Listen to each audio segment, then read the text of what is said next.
Guten Tag. I'm honored to be at the RCC at last, and I particularly want to echo what Elizabeth said about thanking the community for its welcoming spirit, the fellows, particularly the staff, and particularly the interns. The staff and interns have had to endure a lot of my screw-ups here being a American down and out in Munich for the past few days, so I'm incredibly grateful to their generosity.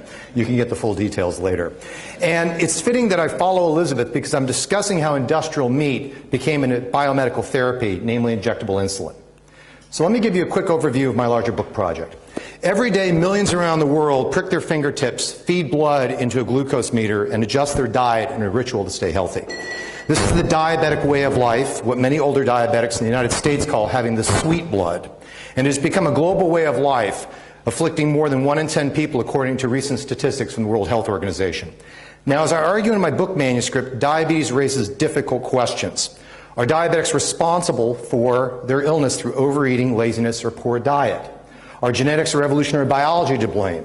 Or are there environmental risk factors? Why does diabetes afflict some and not others? And what are society's obligations to address such inequities? Broadly speaking, as an environmental historian, I employ 2 approaches to answer these questions.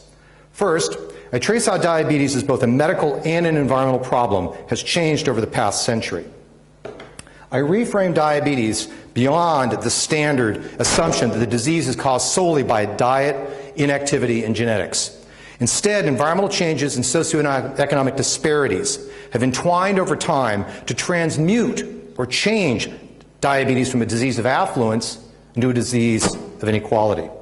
Larger transformations of our planet's metabolism have also transformed our bodily metabolism in turn. I track several of those changes through well-known shifts in diet and nutrition, but also the threats of endocrine-disrupting chemicals, toxic stress, and their transgenerational or epigenetic role in causing diabetes. My second approach is through storytelling, to use lives and places to show how diabetes has changed over time.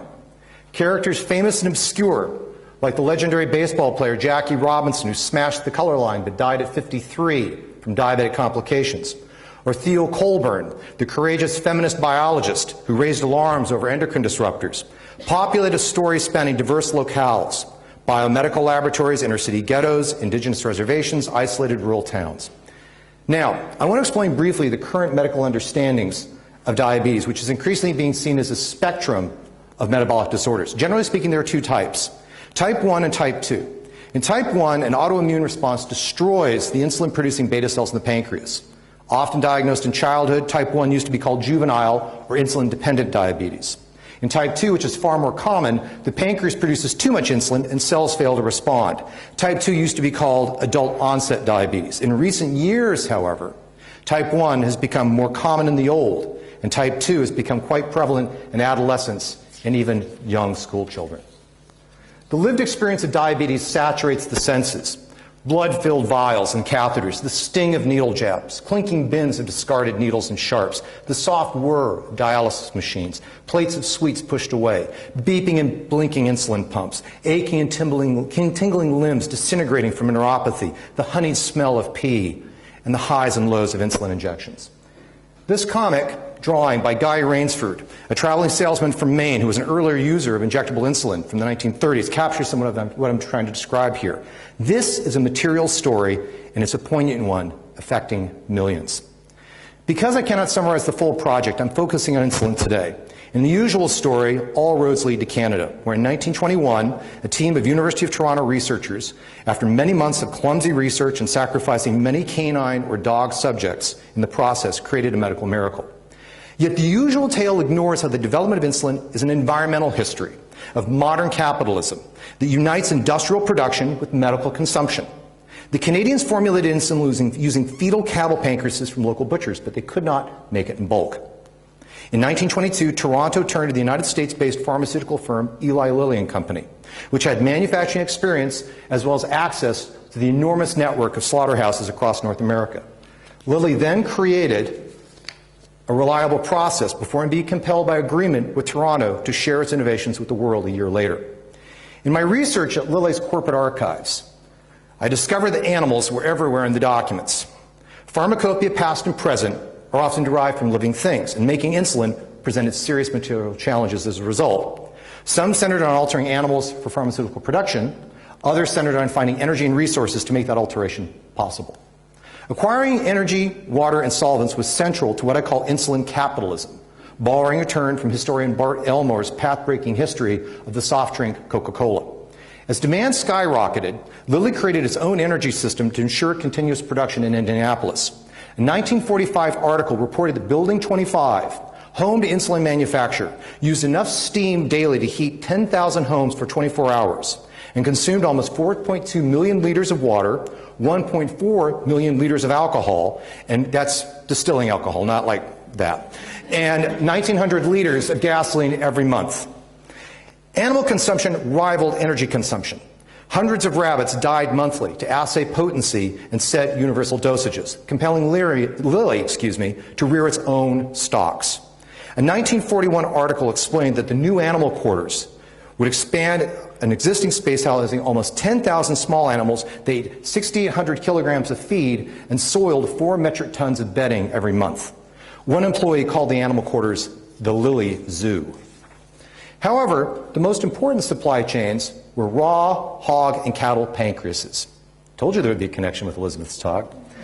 Farms and slaughterhouses were the key links. Quote, developments in the last few years, end quote, a 1947 report observed, quote, have brought the plow, the test tube, and the stethoscope close together, end quote. This flowchart from 1947 shows how Lilly's straight-line production system, copied from the slaughterhouses, turned pancreas glands into insulin. The process developed by Lilly in 1922 remained rather unchanged for almost 60 years. Raw frozen glands arrived by rail or truck, were inspected for quality, then stored in a massive freezer at negative 18 Celsius. When needed, frozen glands were pulverized in meat grinders, just basically repurposed hamburger mills, bathed in solvents, and filtered to precipitate insulin. The extracted insulin was stored in a refrigerated warehouse before being transferred into vials and shipped to customers. The slaughterhouses dismembered cattle and swine to supply glands to Lilly, which then further dismembered the glands to make insulin. Lilly had become a mirror of the packing houses. John Morrill and Company, an Iowa-based meat packer, noted the parallels in a 1953 article on gland production. The magazine cover summed up the point. You'll see it later in this presentation. It took a lot of animals and a lot of labor to make insulin. Put into metric units, about 4,600 kilograms of pancreas glands equaled about 1/2 kilogram of insulin crystals. And that half kilo roughly contained pancreas glands from either about 20,000 head of cattle or 70,000 head of swine. Insulin established Lilly as a leading pharmaceutical firm, but producing the therapy was extremely complicated. Lilly had to manage a process that could take up to a year from cold storage to pharmacy shipment. The unstable agroecology of industrial meat disrupted production frequently when diseases such as hoof and mouth, which spread quickly, forced slaughterhouses to quarantine shipments. Abattoir workers mishandled glands, or frozen pancreases thawed by the time they reached to Lilly, rendering them worthless. Lilly also had to confront the hard fact that insulin made from industrial meat had also changed the material conditions of the disease diabetes itself. Insulin was no cure. It only extended life. But living longer sometimes meant new levels of suffering. Effects of early insulins were short-lived. Injections needed to be timed with meals for maximum effect. Repeated needle jabs caused painful abscesses, and protein impurities triggered allergic reactions. And as insulin-dependent diabetics lived longer, the associated complications of the disease, neuropathy, blindness, circulatory problems, and renal failure also increased. Insulin had changed juvenile-onset diabetes from an acute to a chronic condition. Insulin therapy also transformed the culture and political economy of diabetes. Lilly now provided an entire range of products, syringes, urine test, later blood test kits, and dietary charts. This was part of a larger shift where patients and healthcare providers were becoming consumers. An advertisement from a 1940 issue of Tile and Till, Lilly's magazine for pharmacists, put it plainly: diabetics are good customers. Managing their condition made diabetics, quote, more discriminating and more appreciative than the average customer, end quote. And its customers were now dependent upon Lilly for their very lives. And Lilly was now dependent upon industrial meat byproducts for its corporate livelihood. It was a fraught dependency. Gland shortages became a persistent worry during the Second World War, when price controls curtailed slaughterhouse production. Lilly was able to prevent insulin shortages because it kept up to 2 years' worth of supply in cold storage. But the firm noticed as early as the 1940s that an increase in the total number of diabetics threatened to further strain supply chains and bring down the house that insulin had built. In response, Lilly looked overseas. During World War II, Lilly focused on Argentina, Brazil, and Uruguay in case the firm had to, quote, scrape the bottom of the pancreas supply in North America, end quote. By the 1950s, Lilly retrofitted former slaughterhouses in Brazil and Argentina to make insulin. But overseas investment was not fail-safe insurance. By the early 1960s, shortages were becoming even more severe as inflationary pressures on food commodities elevated prices, calling into question if anyone could produce enough insulin. The 1970s would be the twilight of animal-based insulins. The American Diabetes Association began to warn of a looming shortage. Inflation pushed Lilly and other manufacturers to raise prices, prompting outcries of gouging. Decades of innovation to create longer-acting insulins had extended the viability of animal-based insulins, yet such improvements could not eliminate insulin impurities that caused inflammation at injection sites or prevent more severe allergic responses to antigens left in solution. The environmental challenges of insulin production and insulin consumption were converging. In 1982, insulin again made history as the first genetically engineered pharmaceutical therapy. The effort started in the mid-1970s as a partnership between Lilly and Genentech, an early biotech pioneer.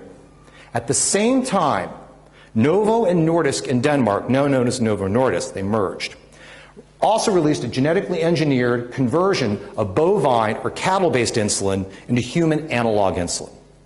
Now, acclaim for these breakthroughs were mixed. Some living with diabetes fought against biosynthetic insulins, claiming that they caused unfamiliar reactions or had a different feel.